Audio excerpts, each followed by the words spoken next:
ఇదిగో దేవుని బిడ్డలారా, మోషే ఆ ఎర్ర సముద్రం ఇశ్రాయేలు ప్రజలు వెళ్ళినప్పుడు ఆ నీళ్లు వారిని ఏం చేయలేదండి, ముంచలేదు. ఎందుకు?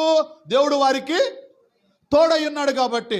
షడ్రకు మేషకు అబేద్నెగో అగ్నిలో ఉన్నప్పుడు అగ్ని వారిని కాల్చలేదు. ఎందుకు?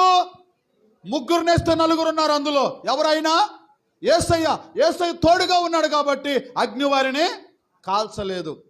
దేవుని బిడ్డలారా, దేవుడు తోడుగా ఉంటే ఏ కీడు నిన్నేమీ చేయలేదు, అపాయము నీ యొద్దకు రాదు, ఏ తెగులు నీ గుడారాన్ని సమీపించదు. హల్లెలూయా. ఎప్పుడు? దేవుడు తోడుగా ఉంటే. అందుకే మోషేకు తెలుసేమో, అంటాడు మోషే, నువ్వు నాతో రాకుండా, నీ సన్నిధి రాకుండా, నువ్వు తోడు రాకుండా మేము వెళ్ళమంటే దేవుడు తోడొచ్చాడు. దేవుడు తోడుగా ఉండటం ద్వారా దేవుడు ఎంతగానో కాపాడాడు వారిని. ఎర్ర సముద్రం 2 పాయలుగా మారింది. మన్నా కురిసి ఆహారం దేవుడు వారికి ఇచ్చాడు.